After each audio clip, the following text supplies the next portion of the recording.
Assalamualaikum warahmatullahi wabarakatuh. Perkenalkan, nama saya Sherin Alia Azara dengan NIM 23515601SV 22583. Baik, saya akan menjelaskan tentang konsep kustomisasi pada perangkat lunak spesial khususnya ArcGIS Pro serta bedanya dengan kustomisasi pada ArcGIS Desktop.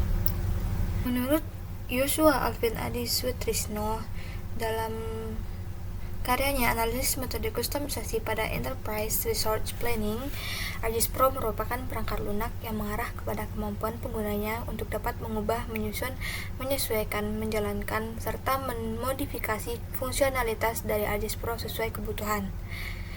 Untuk dapat mengatur penyesuaian pada kustomisasi ArcGIS Pro dapat membantu dalam memelihara data spasial secara efektif dibandingkan dengan ArcGIS Desktop. ArcGIS Pro mampu menghasilkan visualisasi 2 dimensi, 3 dimensi, dan 4 dimensi yang sangat bagus. Kustomisasi ArcGIS mencangkup proses dan pengatur ribbon, toolbar, panel sisi, mengembangkan skrip Python. Menurut Setiawan Dedi, dalam jurnal Analisis Potensi Desa Berbasis Sistem Informasi Geografis, studi kasus Kelurahan Sumurboto, Kecamatan Banyumanik, Kabupaten Semarang, ArcGIS Desktop merupakan perangkat lunak yang dikembangkan Esri, namun dalam bentuk atau dalam versi yang lama dari ArcGIS Pro. Pada ArcGIS Desktop terdapat 3 komponen utama, yaitu ArcView untuk mengolah data, pemetaan, dan analisis data, ArcEditor untuk mengedit data spasial, dan ArcInfo yang menyediakan fitur fungsi di ArcGIS serta dapat menganalisis dengan fitur geoprocessing. Tetapi ArcGIS Desktop kurang dalam mengolah data raster. Namun ArcGIS Desktop sampai sekarang masih banyak yang menggunakan karena mudah dalam mengakses serta dalam mendapatkannya. Menurut Wahyu Nur Rahim, Muhammad Awaludin, dan Andri Supriyadi dalam jurnal Geodesi Undip, perbedaan yang diberikan antara ArcGIS Pro dan ArcGIS Desktop yaitu diantaranya 1. ArcGIS Pro berbasis desktop 64 bit untuk GIS profesional, sedangkan ArcGIS Desktop sangat banyak penggunanya dengan desktop 32 bit. 2. ArcGIS Pro lebih modern dan terbarukan, serta navigasi lebih mudah, sedangkan pada ArcGIS Desktop tampilannya lebih klasik dan mudah dipahami. 3. ArcGIS Pro sangat banyak fitur baru yang sangat berguna dan hanya ada di Pro, sedangkan ArcGIS Desktop memiliki fitur canggih tapi tidak sebagus ArcGIS Pro. 4. ArcGIS Pro menggunakan Python 3 64 bit, sedangkan ArcGIS Desktop menggunakan Python 2.7 32 bit. Baik, lanjut pada script Task 1, Buell Map Identification Tool. Menggunakan metode onClick yang dimana ketika tombol diklik maka akan dieksekusi, dan pada variabel string URI berisikan atau menjadi tempat penyimpanan proyek yang akan digunakan, yaitu ArcGIS Desktop Core. Sedangkan pada baris 27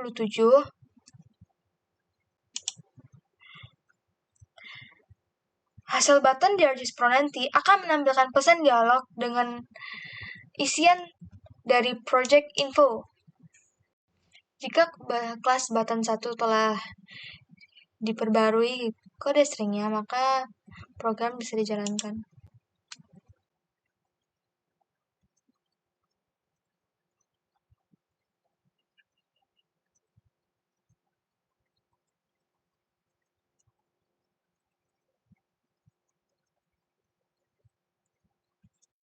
Klik data cara.pgd yang telah dibikin sebelumnya pada ArcGIS Pro. Tunggu hingga hasil mapnya keluar.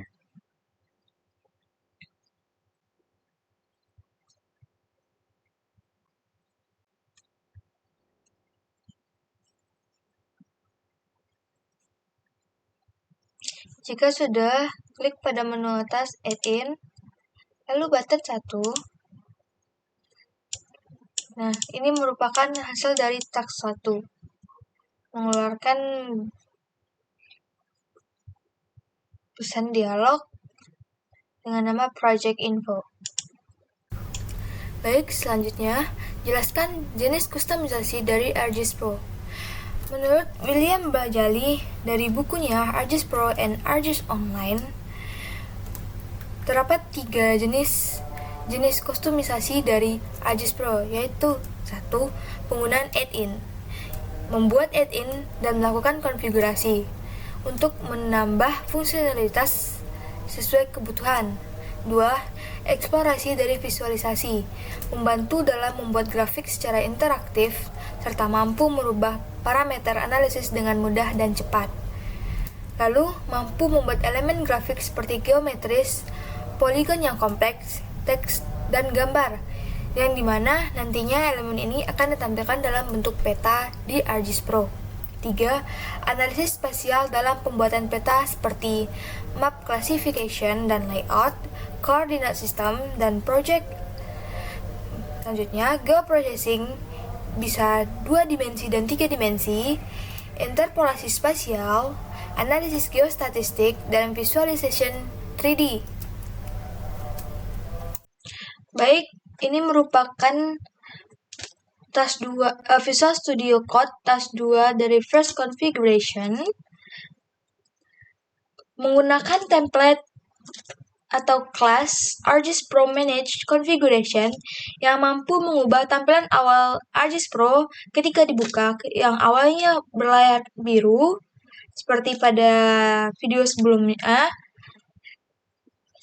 dan memanfaatkan format XML dengan ekstensi setting config.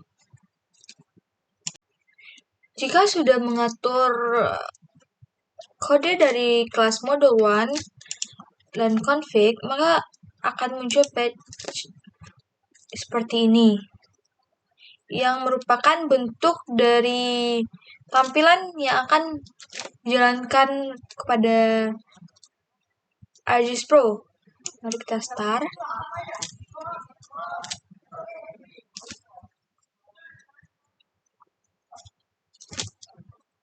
Nah, seperti ini tampilan yang ubah, yang awalnya bertuliskan ArcGIS Pro, sekarang sesuai dengan task 2, first configuration. Hasil dari task 2 seperti ini. Baik, masuk dalam pembahasan ketiga. Jelaskan terkait ArcGIS Pro, sdcover.net, dan pemanfaatan dalam menyusun add-in pada ArcGIS Pro. Menurut William Bajali pada bukunya ArcGIS Pro and ArcGIS Online, add-in merupakan kerangka kerja pengembangan untuk memperluas dan mengkostum ArcGIS Pro dan fungsionalitas dari pengguna ArcGIS Pro sdcover.net. Keuntungan penggunaan dari add-in yaitu 1. Dapat menggunakan fitur dan pola terbaru yang disusun atau diolah melalui Visual Studio, contohnya dengan bahasa C#, Python, dan bahasa pemrograman lainnya. 2. Kustomisasi dapat menambah fungsionalitas khusus sesuai kebutuhan masing-masing, seperti penambahan button dan penambahan tools serta menu lainnya. 3. Mampu mengartikan perilaku custom, yang custom harus sesuai dengan tujuan dibikinnya, seperti membuffer sebuah data, mengubah titik poin, serta melakukan pembuatan field baru. Baik, masuk ke dalam script task 3 dari Visual Studio Code. Penggunaan kelas ArcGIS Pro Module Add-in. Kode yang digunakan dapat menciptakan sebuah tombol button yang ketika diklik dapat mengidentifikasi fitur pada peta, serta penggunaan bahasa XML yang digunakan untuk menjalankan program untuk ArcGIS Pro. Nama kelas MapTool dengan caption Identity Features. Mari kita start.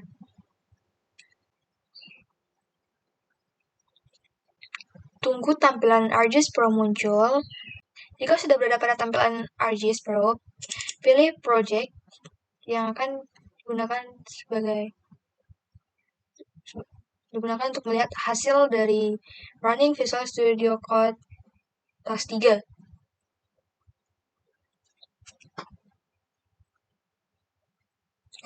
Add in. Nah, ini nama button dari task 3. Pilih salah satu titik, hasil dari button yang telah dibuat. Baik, pada kelas atribut name to use edit box, kode yang dimasukkan mampu mereferensi kotak edit yang awalnya berisikan teks, lalu menjadi string yang kosong. Lalu mengganti kode dari kelas mode value to edit box sesuai dengan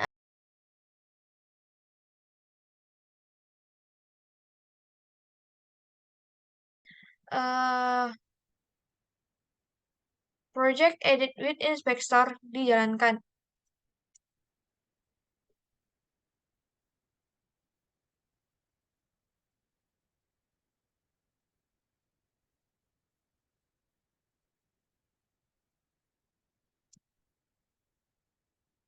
Tunggu data muncul. Ketika data sudah muncul, pilih menu Add in, lalu Update Value, lalu pilih Layer dari data test point yang ingin di-update datanya atau value-nya.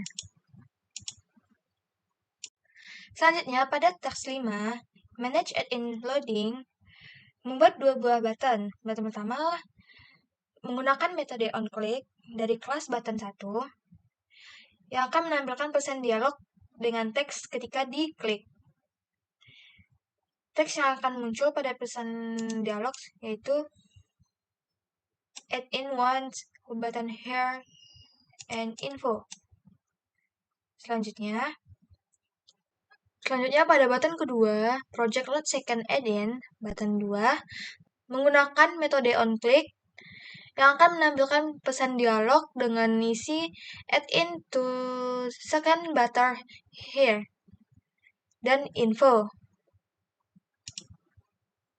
Hasil dari project Manage Add-in Loading yaitu terletak pada menu Loading Test, maka ada dua button yang ketika diklik akan menampilkan pesan dialog sesuai dengan suruhan dari script button Visual Studio Code.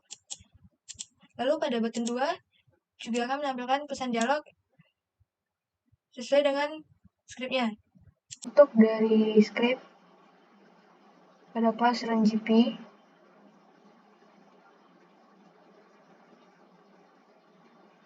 menggunakan metode onClick. Lalu pada kelas RunPython juga menggunakan metode onClick yang dimana harus melakukan pembuatan Python secara terpisah.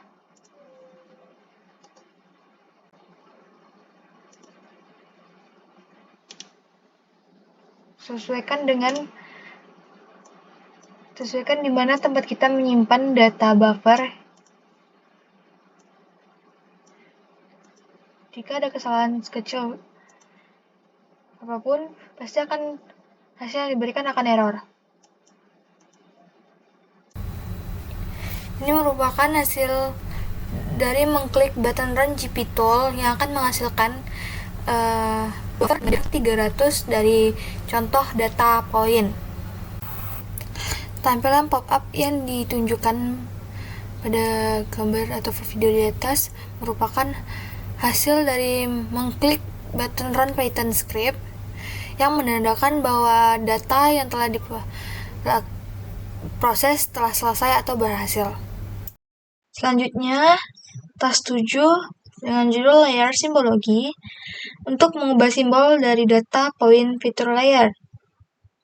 Tujuan dari style feature layer with an add-in untuk memperlihatkan cara membuat sebuah edit yang mengatur renderan pada fitur layer dan mengubah simbologi data sampel point menggunakan ArcGIS Pro SDCover.net yang memperluas fungsionalitas ArcGIS Pro dengan alat yang unik. Memperbarui config DML dengan file add-info bertujuan untuk menerapkan simbol tunggal pada data. Gradasi warna yang ditampilkan akan menggambarkan nilai atribut dari fitur data class dengan menggunakan atau mengklik button Apply Graded Color.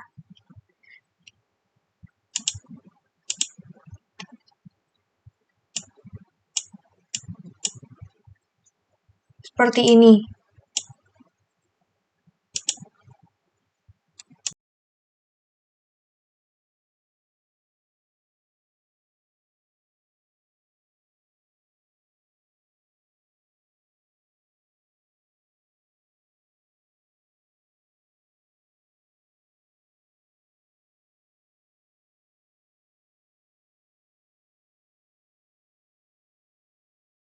Pada field baru tersebut yang bernama simbol, klik kanan, pilih kalkulator geometri, atur input features yang akan dimasukkan yaitu desa Gunung Kidul Centroid, propertinya dengan poin koordinat, lalu coordinate systemnya WGS 1945 UTM zone 49S.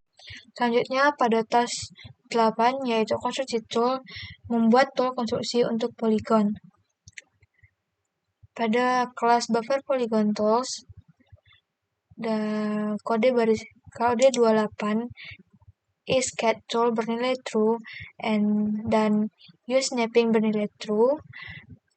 Pilih tipe tool konstruksi yang ingin diimplementasikan.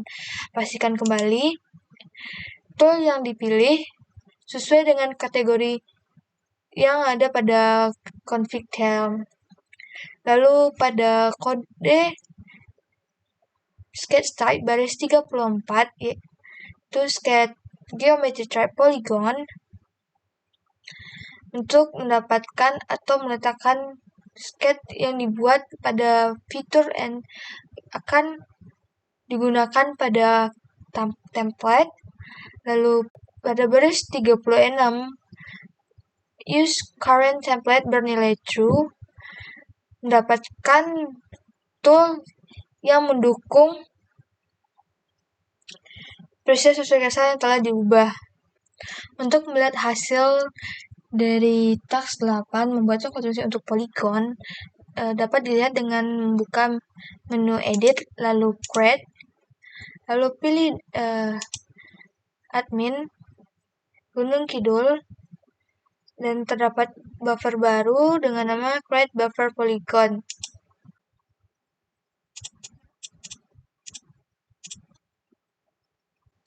Baik, selanjutnya task terakhir yaitu task 9, map layout, yaitu membuat layout secara otomatis dengan membuat kelas baru dengan nama build new layout diiringi dengan spesifikasi tertentu. Pada task 29, membuat variabel new layout dengan tipe data layout, lalu menggunakan query task.run untuk menjalankan tugas secara asinkron. Tugas yang dijalankan adalah membuat layout baru. Pada baris 32, membuat objek new page dengan tipe data chimp page. Chimpet merupakan representasi dari halaman dalam layout yang akan dibuat. Tambahkan properties dengan mengatur lebar dan tinggi halaman dalam unit inci. Nilai yang diberikan yaitu 17 inci untuk lebar dan 11 inci untuk tinggi. Pada baris 45, new layout set name bertujuan untuk memberi nama pada layout yang baru dibuat menjadi sensus data. Dari baris 50 hingga baris 53, membuat objek map dengan tipe data map, lalu menggunakan map factory instant create map. Dari baris 50 hingga 53, membuat objek new map dengan tipe data map. Lalu peta ini juga menggunakan ArcGIS Online Map dengan tipe basemap.national geographic. Mendefinisikan URL layanan peta dari ArcGIS server, lalu membuat objek URI dengan tipe data URI menggunakan URL yang diberikan.